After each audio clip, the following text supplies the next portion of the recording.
Hi குட்டீஸ், like and subscribe பண்ணுங்க for future videos. ஒரு அடர்ந்த காட்டிலே ஒரு முயல் இருந்தது. அது மிகவும் வேகமாக ஓடக்கூடியது. தனது வேகத்தை பற்றி அதற்கு மிகவும் கர்வம் இருந்தது. எப்பொழுதும் மற்ற விலங்குகளை, குறிப்பாக மெதுவாக செல்லும் ஆமையை கேலி செய்வது அதன் வழக்கம்.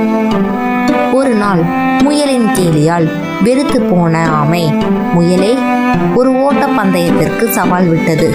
முயல் சிரித்தது. நீயா எனக்கு சவால் விடுகிறாய்? உன்னால் என்னுடன் போட்டி போட முடியுமா என்று கேட்டது. ஆனாலும் ஆமை உறுதியாக நின்றது.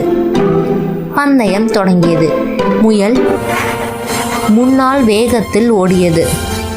ஆமையோ தனது இயல்பு வேகத்தில் நிதானமாக செல்லத் தொடங்கியது.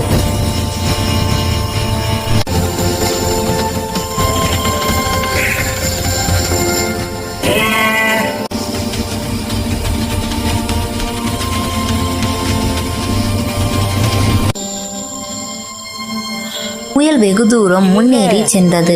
திரும்பி பார்த்ததும் ஆமை கண்ணுக்கு எட்டிய தூரம் வரை இல்லை. இந்த ஆமை வர இன்னும் எவ்வளவு நேரம் ஆகுமோ?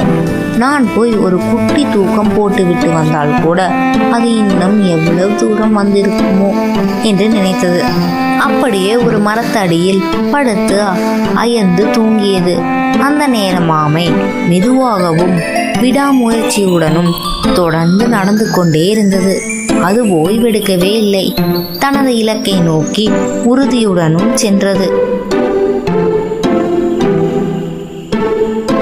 முயல் தூங்கி எழுந்து பார்த்தபோது சூரியன் மறையும் நேரம் நெருங்கிக் கொண்டே இருந்தது. ஐயோ, நான் எவ்வளவு நேரம் தூங்கிவிட்டேன் என்று பதறியது. உடனே எழுந்து மீண்டும் வேகமாக ஓடியது. ஆனால் பந்தய கோட்டை அடைந்த போது அதற்கு அதிர்ச்சி காத்திருந்தது.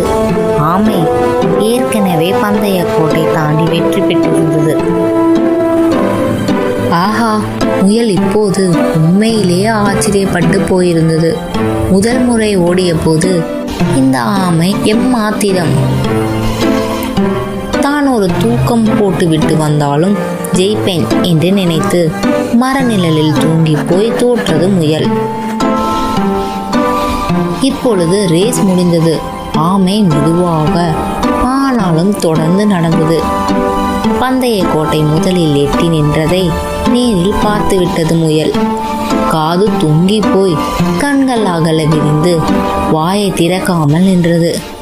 இது இது எப்படி சாத்தியம் என்று அதன் மனசுக்குள்ளே ஒரு புயல் அடித்தது.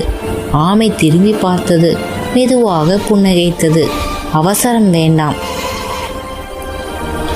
ஆனால் நிற்கவும் கூடாது என்று சொல்லிவிட்டு நகர்ந்தது. முயல் அன்று முதல் முறை ஒரு பாடம் கற்றுக்கொண்டது. வேகம் மட்டும் போதாது, பொறுமையும் தொடர்ந்துதான் உண்மையான வெற்றியை தரும்.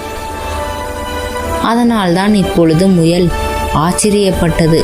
ஆனால் இம்முறை அது வெட்கமும் கலந்த ஆச்சரியம். Okay babies, bye bye.